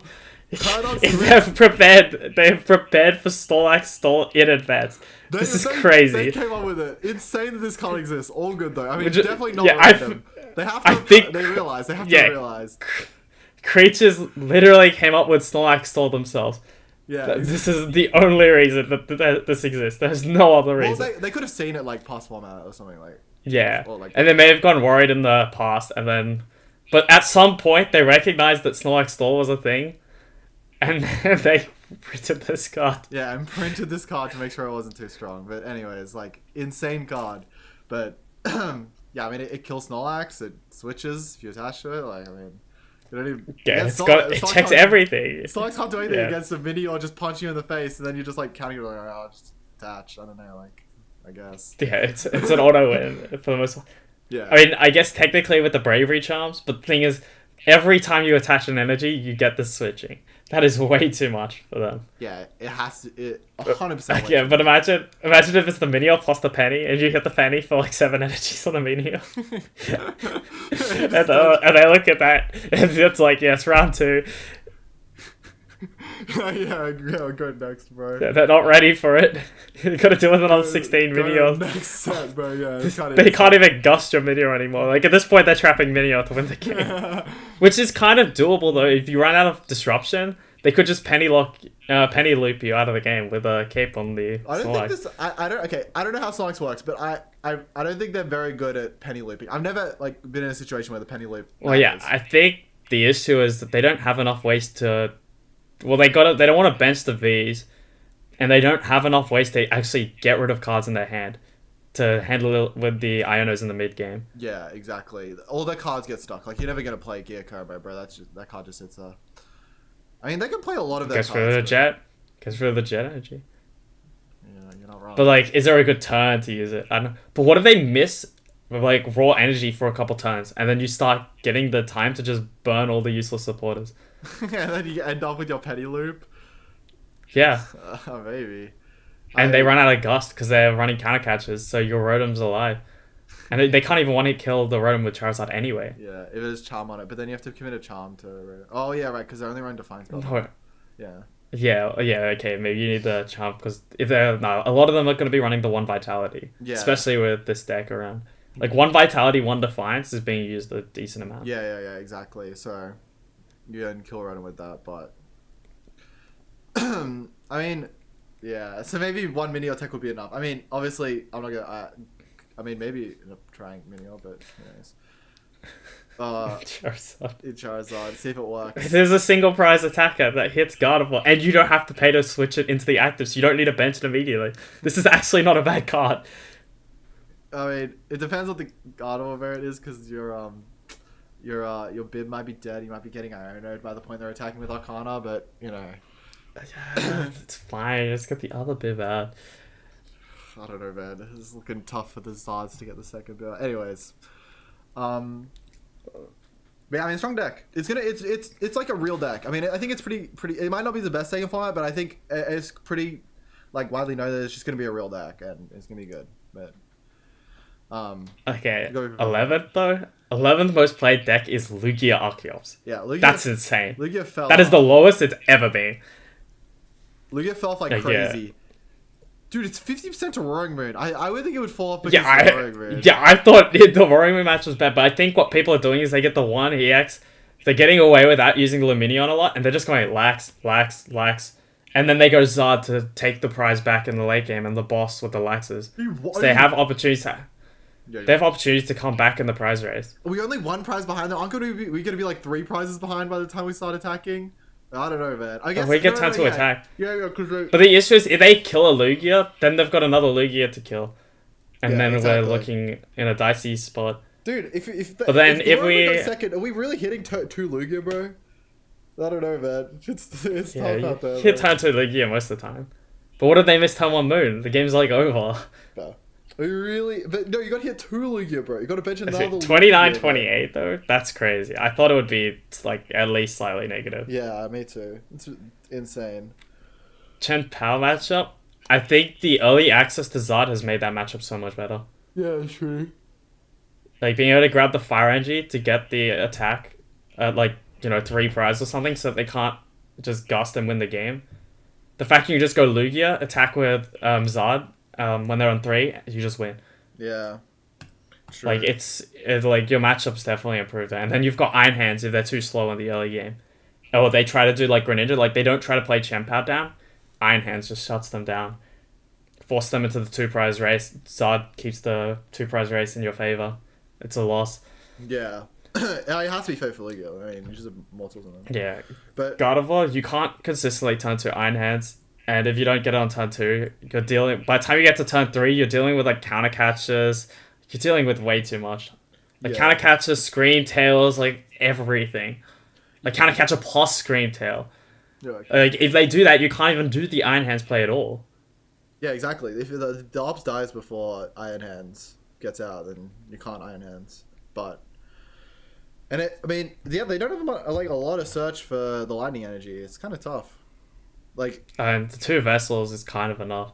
well, it's Surprised enough. they run vacuum and 2 Mesa and 2 collapse. They only have I feel 3 outs you only though, need dude. the 4. Hitting collapse, like for example, hitting like collapse in this deck is like impossible. Well, it's not impossible, but like it's really tough a lot of the time. Yeah. Hitting Vessel on like turn 2, I don't know, it's kind of tough. But it also, like, I mean, it depends. Like, are you going Burnett? This list runs 1 water, which is I didn't think you really needed water. Yeah, I don't think you need water. Just one list. But like, yeah, it's interesting. I mean, there's just stuff you can run. Like, you can run like lots of other. And there's a lot of good ideas in this list, though. Yeah, I mean, the thing about Lugia is it's pretty. I mean, it's pretty solved. I don't know. Like, Yeah, I can feel only like change like 3 yeah. cards. I feel like the correct way is definitely at least the Zard Iron Hands is actually correct. Yeah, Zod Iron Hands fighting. Like the fire energy is just so huge. Yeah. It's like better than the lightning energy. Like, I think. Yeah. Like Zard early is so good. It's like exactly. It's almost like Silver Tempest all over again. Yeah, exactly. I mean, do you remember using Zod earlier? We were just using Yveltal, but no, but like against a lot of decks, you didn't want Yveltal at all. Yeah. Well, I don't think. And like Zod early. It wasn't that. Like was very good. Like, I mean, like you were using Zod on like 3 prizes a lot. But yeah, against like Lost Zone. You mean like Lost Zone? No, not Lost Zone. Yeah, but like against a lot of decks, like a Zod on 3 prizes was format, pretty good. Bro. It was the 3-deck format. It was Lugia, Lost Zone, View. Zod early wasn't that good against any of those decks. Bro, I don't know the Vika Vaults. Yeah, the Vika Vault, bro. Sure, man. Sure, the Vika Vault. You can kill the Vika Vault with Zod. That's cool. Anyways, Zod matchup's bad. You kind of lost percentage to Zod, I guess. Evo TM Tina is still good as a matchup, but you lost percentages, I think, because of the counter catcher. Like, it was actually 65 earlier. Yeah. You lost a little bit to counter catcher. Miraidon is, like, not that bad. The faster Zod definitely has to help there. Yeah. It's still unfavored, but yeah, at least you have a better chance. You have a better chance. You gain percentage in the matchup, for sure. Gholdengo's negative? That's surprising. Actually, that's not that surprising. I mean, not really. I thought you would just keep spamming the Laxes. And I thought that you would be okay, and then you would get the Zod, and then you would compensate for the slower start. And obviously there could definitely be issues. You could have to bench I guess they're just struggling. Yeah, I feel like they are just struggling still. Yeah, like it's surprising. Gholdengo actually has a good matchup. Yeah, I mean, but Lugia is going to be low, like pretty low, because its matchups are pretty bad overall. I mean, yeah, I'm surprised that it's losing a lot to Mew. Like, do they run Drapion in the deck? It's like the only deck that runs Drapion in the format. You're telling me the only deck that naturally runs Drapion is losing the Fusion? Like, of course, because Fusion Mew's got other things, but I don't think that matchup's that bad. I don't think it's that bad.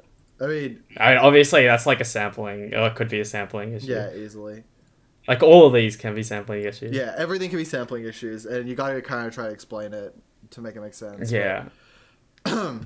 Lost Ox Zard. Other deck with insane win rate online. Yeah, this is like, this is the other hype deck that's coming around. Yep. It's good. The list that I really liked that I saw was the Galarian Moltres one. I'm not sure that's the top one still. Yeah. Like this one was pretty big. Mm-hmm. I kind of like the Galarian Moltres because I feel like it helps against Mew, it helps against Gardy, which is like really bad if they have Jirachi now. Yep. So like you kind of need that card. Yeah. You won boss. And like it's another gate attacker because you kind of want something to gate to at least. Because you need gate now to hit the Zard fast enough because it's way easier to use Mirage Gate to get the Zard going than hitting the Raihan. Yeah, exactly. And to kill like Iron Hands, just a lot of matches you want to be Zarding. Like one Sableye is crazy. It's just 2 crown, 1 Sableye. That's kind of insane, but. I mean, I guess they cut a Sableye. Like I thought I would have just been running like 2 Sableye over the Mew, but I think they're using the Mew with like they're trying to force the Izadi X to 1 prize and then win with Mew. I think that's the idea. Yeah, how is the Zard? I mean, overall, I feel like the Zard matchup, the toughest matchup, for sure. I would feel like. So what was the list looking like in the Never latest mind. late night? Never mind. It's just a free win, apparently. Yeah, it's actually free now, I feel like. Maybe it is free. Okay. What is the average list looking like, though? Look, real quick. Good tournaments completed. Late night. But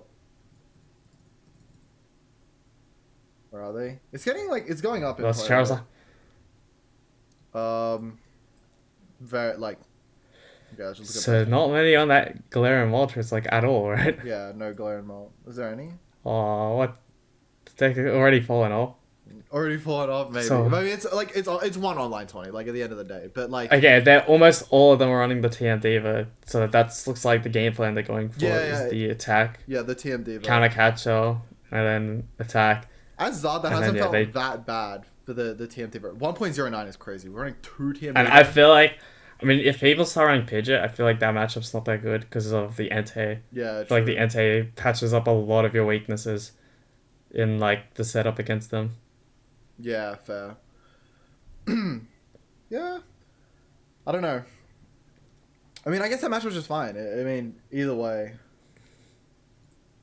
I mean, even enter, you could just like Zard gate to it. Gate, no, like double gate.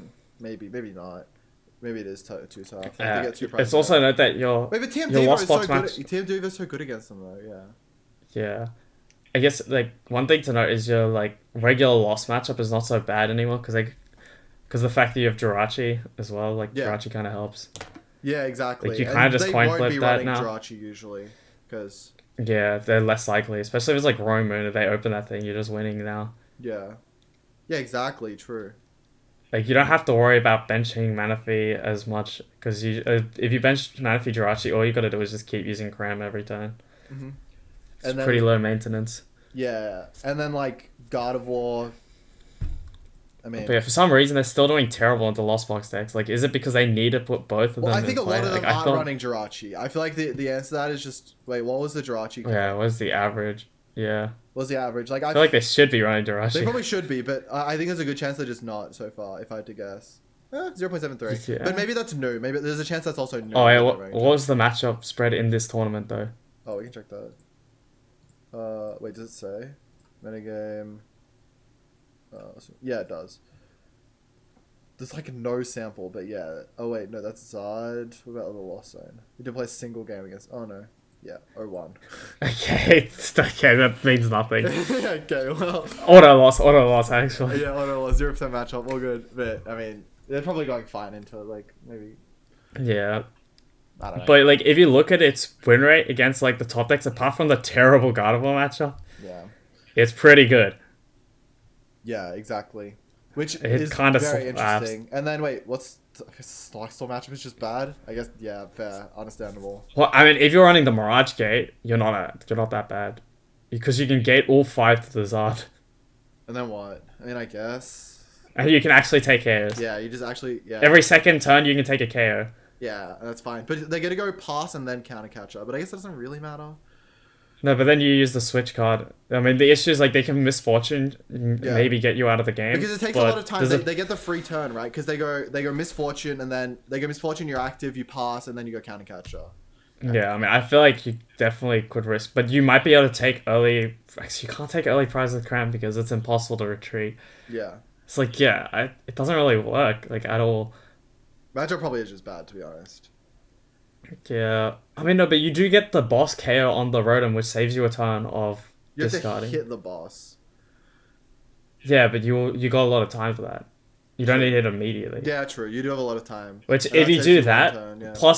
plus 4 turns of switching, so you hit half your switching cards on Snorlax's, and I'm pretty sure turn 1 you go Zard attach to Zard instantly. Yeah. So you only need the one Mirage Gate. I mean, it's gonna be by the higher time you than get this because people are going for Cram attacks, and Cram attack cannot be the one. Yeah. I feel like it's actually quite doable, but that's only if you're running like the Mirage Gate. I mean, if you're not running Mirage Gate, you just got to slow attach for 5 turns. You just sit there, comfy, 5 times without using switching.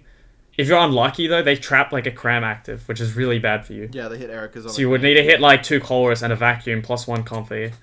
But if you get to the 5 for the Zard, then you can kind of start playing the game. Yeah. Just have to hope that you don't lose too many switching cards in the process. It's probably just like close matchup, like realistically.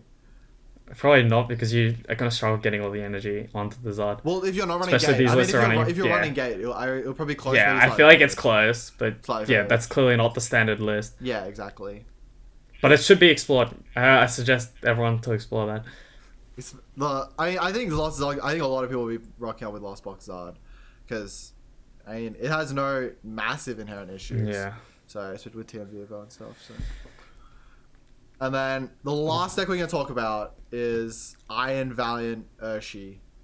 I've got one more deck that I want to discuss after Why? this. What else do you want to discuss? Reggie's? Entei, I'm Valiant. Oh, wait, that deck is on the Entei, rise. Iodine. Okay, yeah. You're cutting out a bit. Oh, am I? Oh, no, you're good now. Go. Okay, so this deck, I did have a little bit of testing with it. It's kind of cool. It's like kind of close in a lot of matchups. Doesn't feel like you have any good matchups. Wait, what are we talking about? We're talking about Urshi or Valiant? Urshi, okay. Urshi Valiant. Wait. So yeah, like you got some issues with the deck. People are not playing this correct though. Like they are running Fighting Energy and no Charizard. You should be running Luminous and Radiant Charizard. Yeah, if you... Like I'm just saying that now. That is very good in the deck. It improves the deck by quite a bit. I think that is the main reason this deck doesn't have it close to like the other decks in win rate. Like I think this deck is actually quite decent. I feel like all your matchups are really close. Like that's a 43.78, but you add Radiant Zard in there, I'm guessing we can get that to 47, 48%. Yeah, and then you're like the same as Charizard, so that's pretty Yeah, good. you're like not even a terrible deck, I reckon. Mm-hmm. Like I think the deck is very solid. Or like not like particularly insane or anything, but it's not that far behind the rest of the pack, like it would suggest online. Yeah. But yeah, I mean most of the matchups are kind of dual. You take the like 0% against Mew, and then the rest of them are like kind of like either slightly bad or like slightly good for the most part. And I feel like even Lugia is nowhere near as much of an issue if you're running the Radiant Zard, because the biggest issue is the lone Lugia just destroying you. If you get the Urshi out, you get the pings, get rid of the Lugias, and literally the Archeops. Yeah. You get rid of those. Maybe you get like another KO on something else, or you get some damage with like the rope plus the other Urshifu attack. Hit the Zard KO at some point, or even just hitting like the Medicham KO or something could actually happen. But I feel like you do have the opportunity to actually take some prize cards and actually possibly win the prize race. I agree. I think it's not. I mean, I do think the deck is a bit of a pile. Obviously, everyone knows that, and I don't think Slugs, I think not that bad.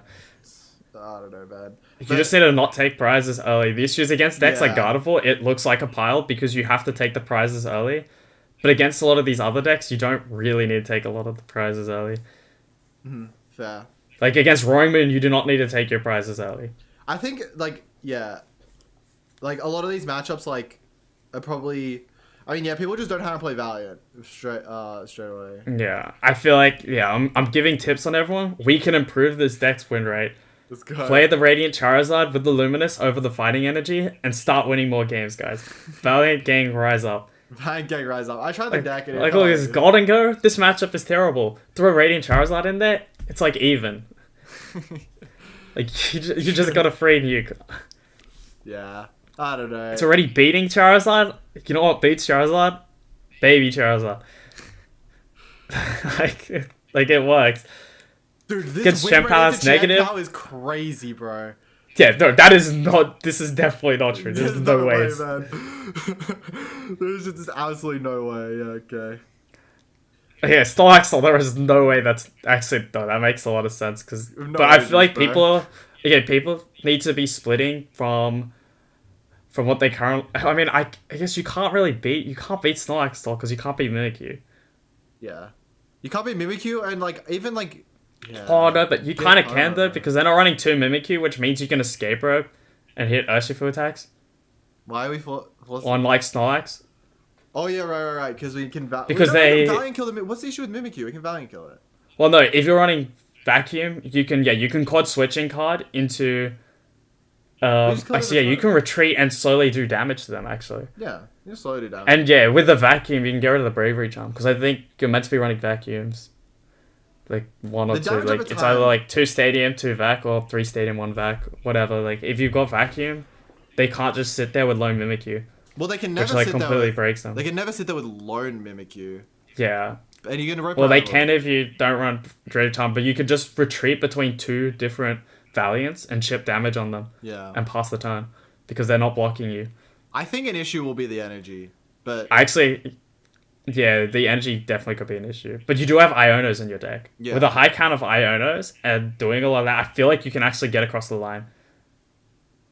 Like a good chunk of the time. Close matchup. So I don't think that Chalk it I mean, up that's to why it's already doing okay. Yeah. And Zard doesn't help you. Your matchup's worse if you're running Luminous. Especially they got Temples. yeah. But which is like every list is running like 3 Tempers. So I guess that hurts your matchup against Stall. But I mean, you take that, I think. Yeah. And you got enough stadium bumps to kind of get there anyway. I mean, you can have Like, I feel like if you time things right and things go your way, I feel like you get away with a win a decent chunk. Yeah. I can't see it being that bad. I think it's probably fine. Yeah. It's like, that was like... Yeah, I mean, the deck, I don't think the deck's that bad. And then the last deck to talk about, Entei Iron Valley. This deck is still pretty rogue. But this deck is on the rise, I would say. I have no idea about the A deck. little You said bit. everything. I have no, It is getting a little bit more play. Its win rate was insane before. Its win rate's getting a lot closer to normal, but it is still a decent win rate. It's hard to say how good this deck really is, but like it's kind of going even to a lot of the real decks, like a lot of the meta decks. So it kind of looks like it's a legit deck. It's hard to say how good it is.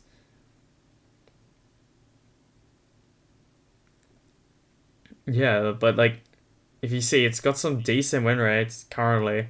Like it's not many games that it has, Yeah, but it it's has many games. very respectable. Like ignore the Fusion Mew matchup. Like Fusion Mew just destroys Iron Valley in general, but it's like pretty decent against everything else. So, I mean, it can't be terrible. Like from unless like of course the sample size is low, it just looks like it's like an okay deck or a decent deck. So this should rise in play. Like I feel like this is the 14th best deck at minimum.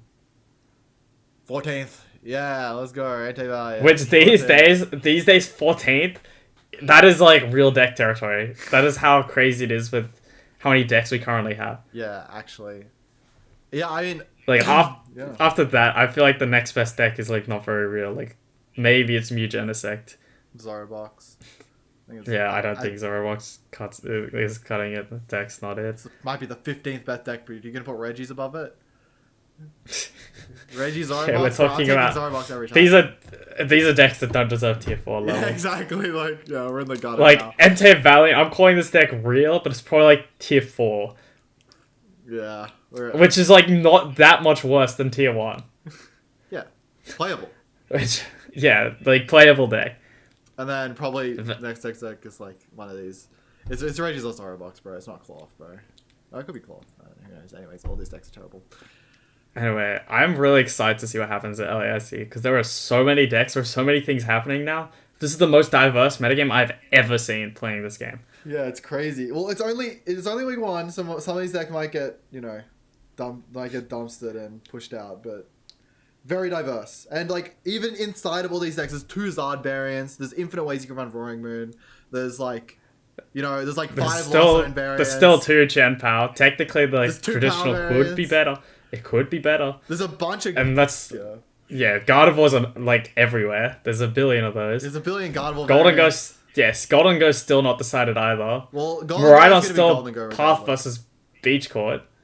Yeah, that's one variant. Lost Zone has at least like Forest Sealstone or Turbo Moon. At least 2 variants. It's got 2, at least 2. Fusion Mew's kind of just the one. Snorlax kind of just the one. Lugia's only the one. Single Strike Lugia could be the 15th best deck. Yeah. Which is crazy to think that we're talking about that being the 15th best deck. Yeah, that's actually crazy. So Lugia still has 2 variants. Yeah. And then, Mew's got the DT version, which is like not the worst still. Like it's got a positive win rate. It's just not played much because people don't like playing it. I think it's very good. Win rate inflated by low play rate. All good. Yeah. But... Yeah, but... And then we got Lost Zard, which seems to have more than 1 variant as well. We haven't even talked about like the Charizard Lost Box deck, which could still have a little bit of play. Like the other one, like the EX Lost Box. Yeah, it's tough. I think it's a bit sus as a deck. And then we got Urshifu with Valiant, and we got Entei with Valiant. Yeah. We got so many different decks at the moment. And like even like the 14th best deck, it's like that deck has a decent enough win rate into decks to actually possibly win a tournament. Yeah. Yeah, yeah. which is crazy to think. We could see a anything we could see a win. in top 8. I mean, it wouldn't be that surprising. Yeah. It'd be a bit surprising, but yeah, we'll see what happens. Alright, Yep. I got nothing else. You got anything you want to say? No, I think we're good with this. Alright, wait, I'll put your Twitter on screen real quick. Let's go.